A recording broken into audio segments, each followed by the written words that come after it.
नमस्कार welcome to pregnancy and baby care Odia channel. आज भिडियोटी होची आपण प्रेग्नेंसी टेस्ट केतेबेले करबा उचित एवं केमिति करबा उचित जहाद्वारा आपन को बिल्कुल ठीक रिजल्ट मिल पारिबो ताहारी विषय।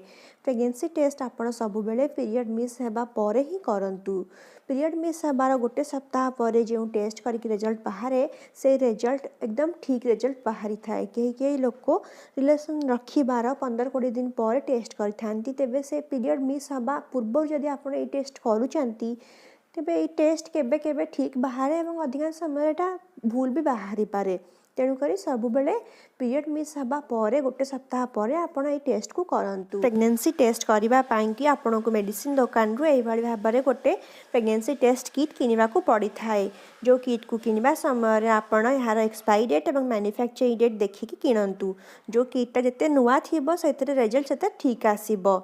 प्रेग्नेंसी रहिला परे महिलांकर परिस्रा रे एचसीजी नामक एक हार्मोन अधिका होता है। यही किट्र काम होउची सही एचसीजी हार्मोन को डिटेक्ट करबा।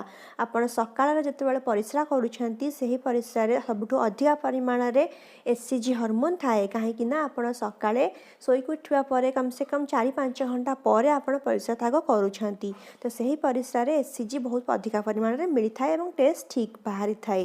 ए पैकेट को खोलला परे आपण को एही भाबे भाबे टेस्टिंग डिवाइस आ गोटे ड्रपर मिली थाए। प्रथमे आपणकर परिस्रा को आपण गोटे सफा जगार यही कलेक्ट कर नियंतु। मु एठारे पानी नेइची एहा परे एही ड्रपर द्वारा आपणकर परिस्रा को नियंतु एवं एही कणारे 3टा ड्रप पकांतु। 3टा ड्रप पकेला परे आपन को 5 मिनिट वेट करबा को पड़िबो। बेले बेले 5 मिनिट पूर्व मध्य रिजल्ट आसी जाई थाए। एठी देखि पाउथबे आपन गोटे सी लिखाई छै आ गोटे टी लिखाई छै। सी रे माने होची कंट्रोल, टी रे माने होची टेस्ट।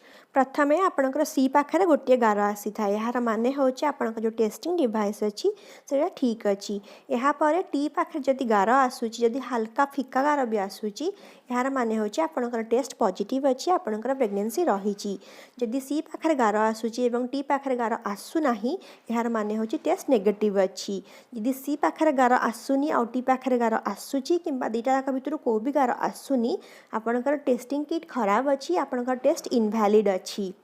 यदि आपणकर टेस्ट नेगेटिव आसीची आपणक मन डाउट होची प्रेग्नेंसी रहिची बोली किंबा आपणक ठारे प्रेग्नेंसी आरंभ रे देखाथवा लक्षण सबू जेमिति कि पीरियड मिस हे जिबा, बारंबार परिस्रा लागिबा, बांती लागिबा, मुंड बुलेबा, टिके टिके दुर्बल लागिबा, पेट काटिबा, कौन प्रकार पर्टिकुलर जिनस जमी खट्टा हो पारे कि मिठा हो पारे खावाई इच्छा है, आपणकर सुंगिबार शक्ति बहुत अधिका बढ़ी जिबा, टिके टिके कथारे चिड़चिड़ लगिबा किंबा मन विचलित लगिबा एही भाव में किसी भी लक्षण देखा जाउची तेबे आपण पुणी थरे 3-4 दिन पर ए टेस्ट को घरे करि पारिबे किंबा डॉक्टर का पाखरे जाइकी आपण ब्लड टेस्ट मध्य करई नियंतु। या द्वारा आपण डाउट क्लियर हो जिबा एवं आपण प्रेग्नेंसी रहिची किंबा नाही जानि पारिबे।